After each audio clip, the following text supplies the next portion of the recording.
Hi, Nation Southern Africa. Christmas message for you. Isaiah chapter 7. Therefore the Lord himself will give a sign. Behold, the virgin shall conceive and bear a son, and they shall call his name Emmanuel, which means God with us. And we hear that and we feel like we're hearing harps and violins and it's all beautiful. But the context of Isaiah 7, you can read it. Read in Isaiah chapter 6, was one of extremity, was the one of war, was the one of hardship. And God's answer is Jesus. God's answer is his son. Now we live in an era of exceptionism. And there's two types of exceptionism. The one is awesome, the one is wonderful, and this is where people live exceptional lives for Jesus, where they become the best version of themselves by being Christ-like.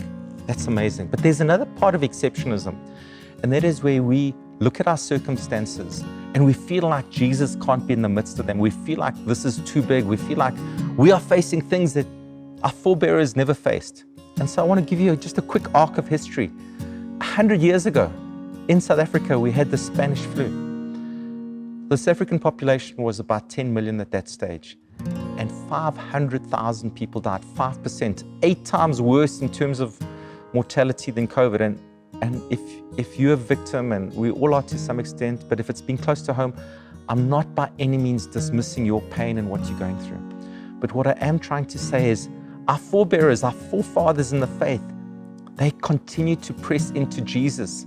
This was God's answer to the need. This was God's answer to the crisis. It was Jesus. 100 years ago, it was far worse, and they pressed into God. 90 years ago, we had the Great Wall Street crash in 1929 and came into the Great Depression. And people felt like it was the end of the world. Everything was coming to a complete standstill. 80 years ago, we went into World War II. Tens of millions of people killed in battle and starvation. Many people felt like it was the end of the world. But those who knew their God, those who looked to Jesus, were strong and did valiantly. They didn't allow the moment to say, this is so exceptional that Jesus can't come through, but they accessed God in the midst of that.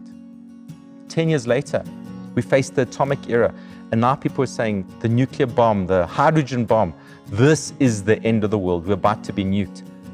But those who knew their God, those who pressed into Jesus, those who understood Jesus is Emmanuel, God with us, continue to do great things.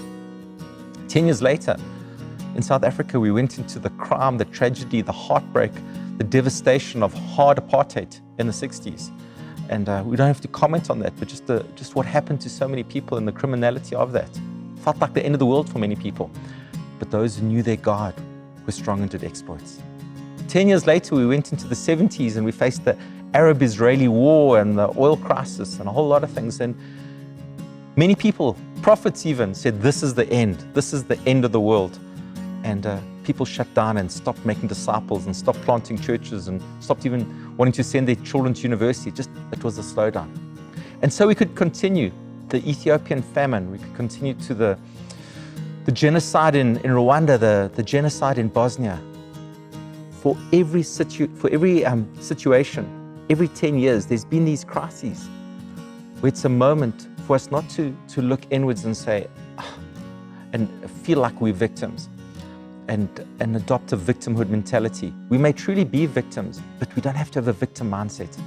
What we are called to be is people who take hold of the fact that the answer to the crisis, as in Isaiah chapter 7, the answer is Jesus. And that is Jesus in us and Jesus through us. So I don't know what you're going through. I don't know your economic situation. I don't know your health situation. I don't know if it's good with your family or if it's in crisis. But the answer at Christmas is Jesus, Emmanuel, God with us. And so don't allow the pain or the difficulty of your circumstance to cause you to back away, to cause you to adopt exceptionism in a negative way, whereby you just say, this is too hard and nobody's faced stuff like this. Maybe they haven't faced it exactly like you facing it. But Jesus is the same yesterday, today, and forever.